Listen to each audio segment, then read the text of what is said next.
Assalamualaikum warahmatullahi wabarakatuh. Selamat datang di mata kuliah metode numerik. Jadi pada video kali ini kita akan mencoba live coding untuk menyelesaikan kasus persamaan nonlinear dengan menggunakan metode tabel. Pada video sebelumnya kita telah membahas metode tabel dari sisi konsep dan algoritma. Untuk itu pada video kali ini adalah kita akan coba menyelesaikan tujuan pembelajaran kita yang ketiga, yaitu di mana mahasiswa dituntut harus mampu mengimplementasikan algoritma metode tabel dalam bentuk program untuk menyelesaikan kasus persamaan nonlinear. Adapun yang menjadi kasus kita adalah persamaan x ditambah eksponen x sama dengan 0. Secara visual kita bisa dengan jelas melihat bahwa solusi itu atau solusi dari persamaan ini terletak pada rentang 0 dan min 1, kira-kira mungkin di angka min 0,5 atau 0,6. Tantangannya adalah bagaimana algoritma metode tabel mampu menemukan solusi dari persamaan ini. Nah, untuk itu maka pada video sebelumnya juga kita sudah membahas tentang flowchart dari metode tabel secara detail. Nah, jadi algoritma atau flowchart inilah yang akan menjadi petunjuk satu-satunya bagi teman-teman atau bagi siapapun yang ingin mengcoding atau mengimplementasikan dalam bentuk program. Oke. Adapun bahasa pemrograman yang akan kita gunakan adalah bahasa C++. Akan tetapi teman-teman bisa menggunakan bahasa yang lain karena pada dasarnya algoritma adalah sebuah instruksi global, sehingga dalam pelaksanaannya atau pemanfaatannya tidak bergantung pada bahasa pemrograman manapun. Kita mulai saja ya. Saya menggunakan editor Visual Studio Code, akan tetapi teman-teman boleh menggunakan editor lain yang mungkin lebih dikuasai. Kita mulai saja ya. New file, kita coba new file, kemudian kita simpan pada directory data D ya, pada folder metode numerik dengan nama metode tabel.cpp. Oke, save. Kita akan saya bagi dua dulu layarnya ya biar lebih. Bagi dua. Cukup ya. Perbesar. Ini kita coba gunakan. Langkah pertama adalah library apa yang akan kita gunakan. Karena ini berkaitan dengan input dan menampilkan, maka kita akan menggunakan library IOStream. Kemudian library berikutnya adalah ini yang berkaitan dengan angka atau persamaan, maka kita akan menggunakan include math.h. Yang berikutnya, agar nanti saat kita menampilkan hasilnya rapi di Command Prompt, maka kita akan menggunakan library iomanip kayak gitu ya, iomanip. Dan using namespace std. Saya coba buat struktur utamanya dulu ya, fungsi utamanya untuk main, kemudian return 0 ya. Nah, ini adalah fungsi utama yang kita coba simpan.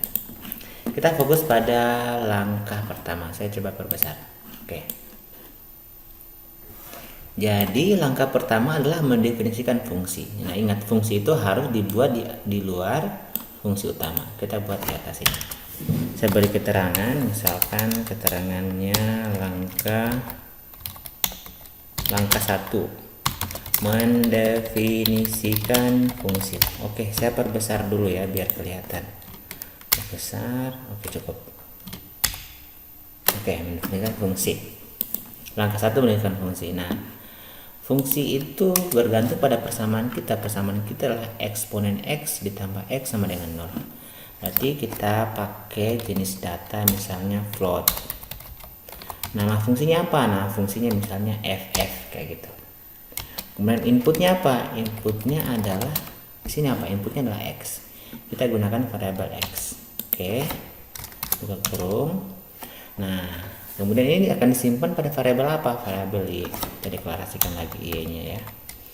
Float y. yaitu apa? Yaitu adalah ini, X ditambah eksponen X sama dengan 0. X berarti X ditambah dengan eksponen X, berarti eksponen pangkat X maksudnya ya. Berarti kita akan melakukan penulisannya sesuai dengan library ini. Kita menggunakan power, berarti power kayak gitu ya, buka kurung, kemudian buka kurung lagi, eksponen 1 kayak gitu kan, pangkat, jadi ini adalah eksponen 1, kita pangkatkan dengan X, berarti pangkat adalah koma X gitu ya, di koma. Kemudian return ke 0, oke ya, karena fungsi mengembalikan nilai pada ini. Nah, jadi langkah 1 sudah selesai, yaitu mendefinisikan fungsi. Nah, langkah berikutnya adalah kita akan menginput batas bawah, batas atas, dan jumlah pembagi. Nah, berarti langkah 2 sini, berarti langkah 2 input batas bawah, atas, dan jumlah pembagi. Nah, kita akan mendesain agar program ini memberikan keleluasaan bagi user untuk menginput batas bawah, batas atas, dan jumlah pembagiannya. Berarti kita coba berikan instruksi cout, kemudian input, perintahnya adalah input misalnya batas bawah. Nah, nanti hasilnya kita akan simpan pada sebuah variabel misalnya A. Oke ya, A. Nah, variabel A ini harus kita deklarasikan. Jadi saya coba beri komentar di paling atas, berarti misalnya deklarasi variabel. Nah, misalnya kita pakai jenis datanya float, oke, A. Oke, sudah. Kemudian berikutnya apa? Batas bawah, berarti enter, cout lagi, input batas atas, titik koma, jangan lupa titik koma. Kemudian sin ke mana? Kita akan simpan pada variabel B. Begitupun lagi jumlah pembagi ya, berarti cout input jumlah pembagi. Jumlah pembaginya nanti kita akan simpan pada variabel n besar. Nah, ingat B ini adalah sebuah variabel, jadi harus kita deklarasikan. Berarti deklarasikan di sini ya, koma B, kemudian koma n. Oke, Ctrl S atau kita simpan dulu ya. Nah, jadi inilah langkah kedua kita, yaitu menginput batas bawah, batas atas, dan jumlah pembagian.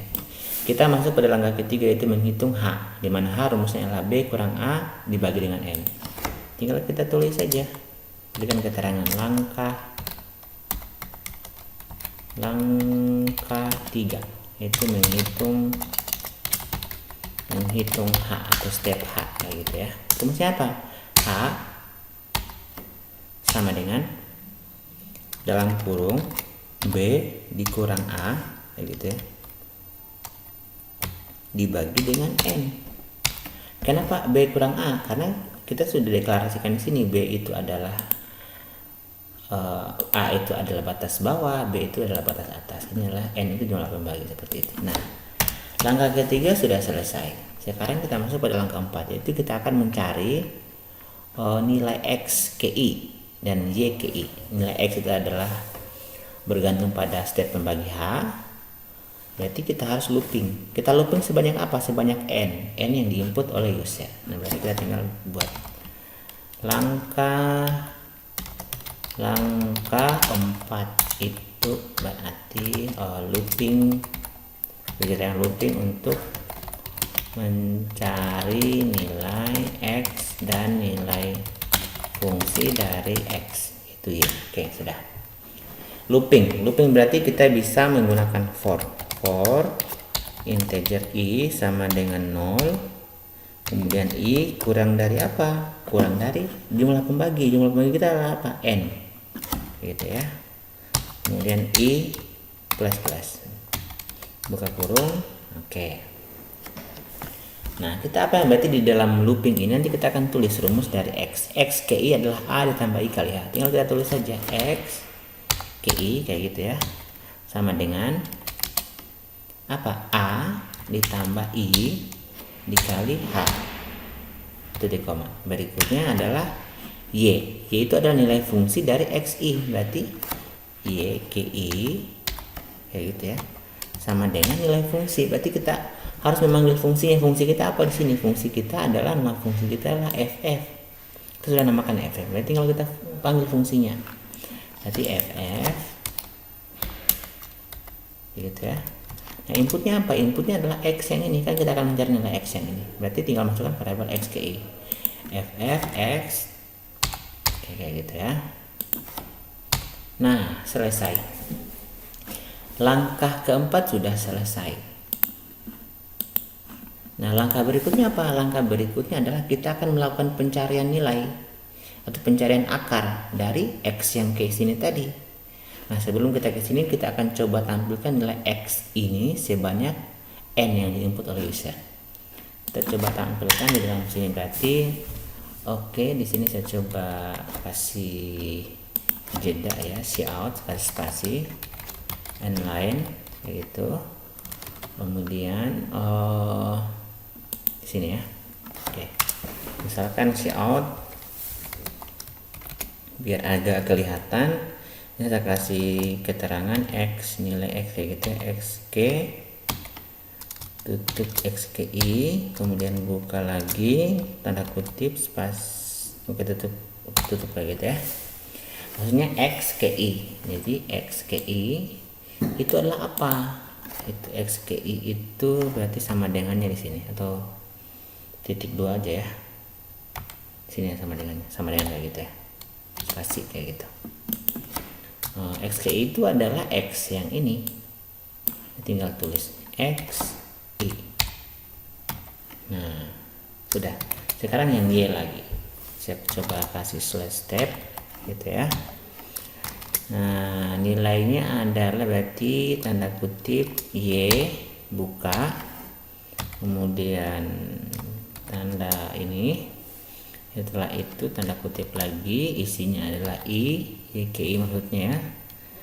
Tutup, kita tutup lagi, tutup siku ya. Setelah itu sama dengan spasi. Nilainya kemana tadi? Oke. Nilai YK itu adalah apa? Adalah YI yang di sini. Berarti di sini adalah YI. Berarti oke. YKI. Oke, sudah. Agar rapi, kita coba beri fixed ya, biar rapi. Kemudian nanti kita inline. Oke, sudah. Ctrl S. Oke. Nah, biar kelihatan, kita akan coba running ini. Kita coba running, nanti hasilnya akan muncul nilai X dan Y seperti itu. Berdasarkan langkah 4, kita coba running, berarti tekan Windows R ya. Kemudian ketik cmd, enter, oke. Nah, kita akan coba running. Ingat, file kita adalah metode tabel, kita simpan pada data D metode numerik. Berarti tinggal kita ketik sini D.2 enter. Kemudian metode tabel, CD metode numerik kayak gitu ya, enter. Nah, sekarang tinggal kita compile. Caranya adalah G ++ spasi nama filenya kita adalah metode tabel ini ya. Tinggal tulis metode tabel, kemudian spasi min O gitu ya. Kemudian nama outputnya kita tulis output. Nah, kemudian enter. Nah, ada yang salah. Yang salah yang pertama di line 27H. H itu belum kita deklarasikan, X juga belum kita deklarasikan, Y juga belum kita deklarasikan. Nah, jadi inilah seni dari membuat program, dalam hal ini coding. Selain kita bisa membuat, teman-teman mahasiswa juga harus mampu melihat salahnya di mana dan memperbaikinya. Nah, ingat di sini ada petunjuk line 27, line 31, line 32. Tinggal kita perbaiki. Oh, H ini adalah sebuah variabel dan belum dideklarasikan. Tinggal kita deklarasikan di atas. Berarti koma, kemudian H ya. Apalagi yang belum kita deklarasikan? X ini belum ya. Begitupun dengan nilai Y. Tinggal kita tulis ini, karena ini adalah sebuah array, makanya kita kasih sebuah nilai maksimal, misalnya 100. Begitupun dengan nilai Y. Y-nya misalnya 100. Nah, seperti itu. Kita coba save. Oke, kita tinggal running ulang. Tadi caranya bagaimana? G plus nama filenya, metode tabel, tab kayak gitu ya. Kemudian min O, kemudian nama outputnya, misalnya out atau nama keluarannya output, enter. Perintahnya apa? Expect initial before Y. Oh, ini nggak ada komanya tadi, harus kita kasih koma. Oke, sudah. Nah, jadi inilah seni dari encoding ya, penulisan error. Tadi disitulah indahnya. Sekarang kita coba ulang, berarti G plus metode tabel, tab ya, kemudian min O, nama filenya output, enter. Nah, udah nggak ada errornya. Sekarang berarti tinggal kita panggil saja output ini, output tabnya kayak gitu ya, kemudian enter. Nah, muncullah sesuai perintah yang ini, input batas bawah. Misalnya batas bawahnya kita berapa, kita cek dulu. Misalnya kita ambil batas bawahnya, akarnya kan ada di angka di sini ya, min 1 dan 0. Kita ambil batas bawahnya misalnya min 3, dan batas atasnya misalnya 3. Lalu kita masukkan sini misalnya min 3. Nah, batas atasnya berapa? Batas atasnya misalnya 3, enter. Jumlah pembagian misalnya kita di antara min 3 dan 3 kita akan bagi sebanyak misalnya 12, enter. Nah, inilah adalah nilai dari X itu sendiri.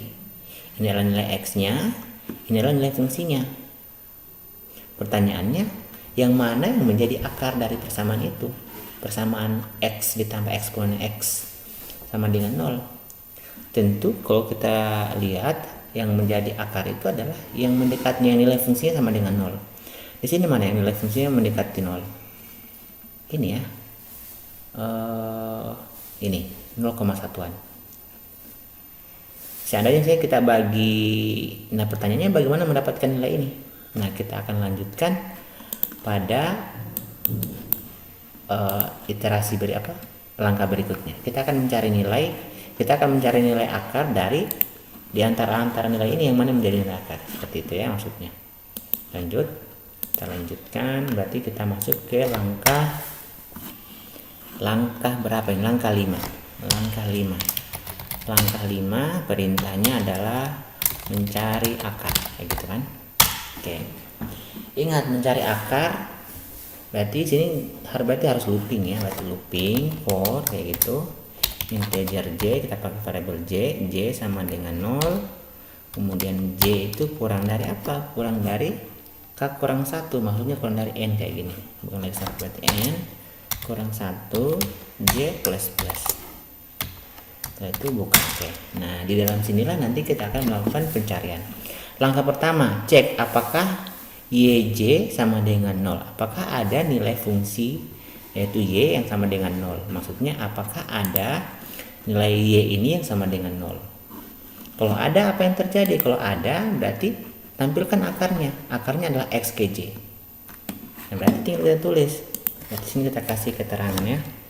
Misalnya 5.1. Berarti cek apakah ada nilai Y yang sama dengan 0 kayak gitu ya. Berarti if kayak gitu ya, if Y ke J kayak gitu, kemudian sama dengan 0. Nah, buka kurung. Oke. Jika ada apa? Jika ada, cetak akar. Jika ada, tampilkan akar. Berarti jika ada, berarti sini saya kasih keterangannya, misalnya 5.11 kayak gitu ya. Jadi cetak akar. Nah, berarti di sini tampilkan akar. Nah, tampilkan akarnya adalah berarti cout, saya kasih keterangan ya, cout akar sama dengan, akar itu adalah apa? Akar itu adalah XKJ, berarti akarnya adalah XKJ. Kemudian apalagi yang kita akan tampilkan? Kita akan tampilkan nilai fungsinya. Berarti kita kasih, kemudian kita tinggal tulis lagi di sini nilai fungsi sama dengan kayak gitu ya. Nilai fungsinya adalah apa? Nilai fungsinya adalah YKJ atau YKJ. Nah, yang berikutnya apa lagi? Kita akan tampilkan error. Error itu berarti sini slash tab lagi ya, slash tab, ada spasi, kemudian keterangan error sama dengan apa? Errornya adalah absolut dari YKJ, berarti tinggal betul absolut kayak gitu ya. Misalnya errornya nanti kita akan simpan pada sebuah variabel, misalnya nama variabel untuk menghitung error sini nggak ada ya. Oh, langsung saja berarti absolut dari YKJ kayak gitu. Oke, titik koma, inline dulu ya, inline titik koma, kata sandi gagal jangan lupa titik koma. Nah, itulah perintah ketika dikatakan iya. Sekarang ketika misalnya tidak ada, maka hitung R. Berarti sekarang di sini adalah ini if ya. Jika tidak ada kayak gitu kan. Nah, tadi ini. Jika tidak ada, mana? Jika tidak ada berarti ini else ya. Jika yes ini. Jika tidak berarti else. Nah, apa yang dihitung? Hitung R. Berarti saya kasih kode, misalnya saya kasih keterangan 5.1.2 kayak gitu kan. Hitung R. Rumusnya apa? R itu adalah YJ dikali YJ tambah 1, berarti nilai fungsi KY ditambah dikali dengan YJ tambah 1, berarti kita simpan R sama dengan kayak gitu ya. Nilai fungsi berarti YKJ dikali dengan YKJ tambah 1. Oke. Nah, R ini harus kita deklarasikan. Berdeklarasikan di sini. Oke. Sudah ya, kita save. Habis itu berikutnya apa? Setelah kita hitung R, ada kondisi lagi. Jika R-nya kurang dari 0, maka hitung ini. Jika tidak, kembali ke atas. Jika begini kayak gini ya. Berarti dalam sini ada kondisi lagi. Kita kasih keterangan ini. Nah, ini 5.12.1 kayak gitu ya. Jadi apakah R kurang dari 0 kayak gitu kan. Jika ya, berarti hitung. Berarti hitung kondisi berikutnya, berarti if kayak gitu ya, buka kurung, if R kurang dari 0, apa yang akan kita lakukan? Jika kurang dari 0, maka hitung absolut dari YKJ tambah 1 kayak gitu ya. Nah, ini kan kondisi. Berarti misalnya absolutnya kita di sini if lagi ya. Oke. Jika kurang dari ya ini, jika tidak kembali ke sini. Berarti di sini kita kondisikan lagi if absolut kayak gitu ya. Ini saya kasih keterangan dulu ya, biar tidak bingung. Ini 5.122. Oke. 5.121 kayak gitu ya. Cek apakah absolut, apakah nilai mutlak, kayak gitu ya. Y KJ kurang dari Y KJ tambah 1. Nah, berarti if kayak gitu ya, buka kurung absolut dari Y KJ itu kurang dari, ini buka kurungnya, absolut dari absolut dari Y KJ gitu. Apakah kurang dari absolut dari Y J tambah 1. Nah, jika kurang dari,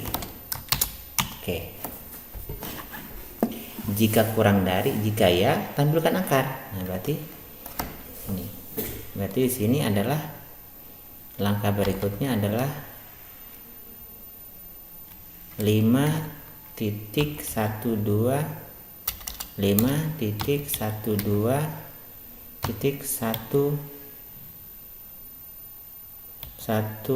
gitu ya. Nggak usah langsung aja jika ya, berarti tampilkan akar. Nah, akarnya kan ini tinggal copy saja yang di atas ini. Copy, copy. Mana copy ya, kayak gitu ya. Paste di sini. Nah, kita paste. Jika ya kan akarnya adalah X. Namun jika tidak gitu ya. Jika ternyata tidak, ini di sini ya. Kita atur dulu. Jika ya, tampilkan ini akar. Akarnya adalah X ke J. Namun jika tidak, berarti else. Gitu ya, buka kurung. Tampilkan akarnya adalah X ke J tambah 1. Gantinya paste lagi ya sini, Ctrl P atau paste. Kayak gitu ya. Hanya bedanya adalah akarnya bukan lagi X ke J tapi X ke J tambah 1. Biasanya tinggal tambahkan 1. Tambah 1.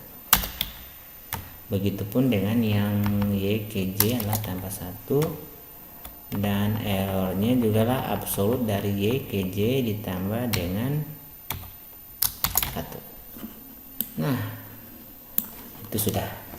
Namun jika ternyata R-nya ini yang di sini adalah tidak kurang dari 0, maka kembali ke atas. Nah, berarti akan kembali dengan sendirinya. Ketika ini misalnya tidak memenuhi, maka akan langsung kembali ke atas seperti itu dan melakukan lagi looping yang. Nah, sudah demikianlah coding kita sudah selesai berdasarkan algoritma ini. Kurang lebih ada 1 sampai 62 line ya. Kita coba save dan running. Apakah ada error atau tidak? Nah, kita kembali ke sini. Kita coba ini, ya. Nanti kita coba running lagi G++ tadi ya, G++. Ini G++. Kita coba bukan running. Compile ulang. G++ metode tabel .cpp minimum output, enter. Tiada error. Sekarang kita tinggal panggil output ya, output X, enter. Nah, batas bawahnya misalnya -2, kita persempit ya. Kemudian batas atasnya 2, kita bagi sebanyak 20, kemudian enter. Nah, ini adalah nilai X dari 0 sampai ke 20. Dan akarnya ada di min 0,6, berarti ada di X sama dengan 6 ini. X sama dengan 7, min 0,6 dengan nilai fungsi yaitu min 0,05 seperti itu. Dan errornya adalah 0,05118. Nah, jadi biar agak rapi saya coba kasih keterangan di sini ya. Ini kan kasih keterangan di sini. Ini si out sini ya. Kan ini langkahnya mencari akar ya, berarti sini si out. Jadi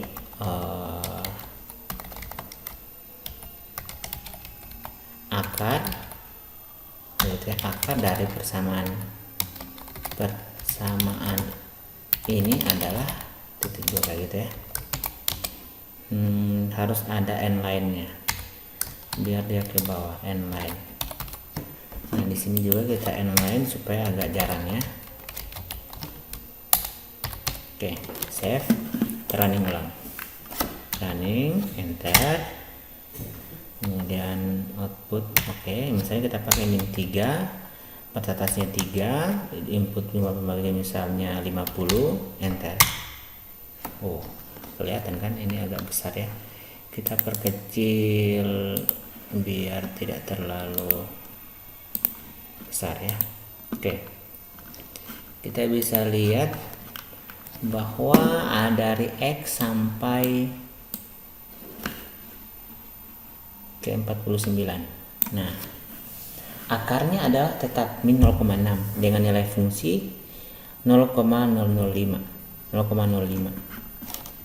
Nah, jadi akar itu ada pada di sini.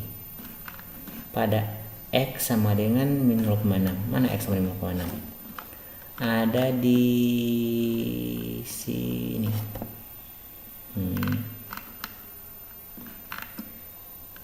X sama dengan min 0,6. Ada di mana dia? Min 2, min 0. Oh ini min 0,6. Ada di X sama dengan 20 akarnya didapat. Nah, kira-kira seperti itulah metode tabel. Jadi kita sudah bisa mengimplementasikan algoritma metode tabel dengan menggunakan bahasa C++. Untuk tugas, teman-teman mahasiswa bisa mengunjungi website personal saya yang nanti akan saya informasikan dalam komentar seperti itu. Jadi demikianlah pada video kali ini. Semoga apa-apa yang telah kita bahas bisa dipelajari dengan baik.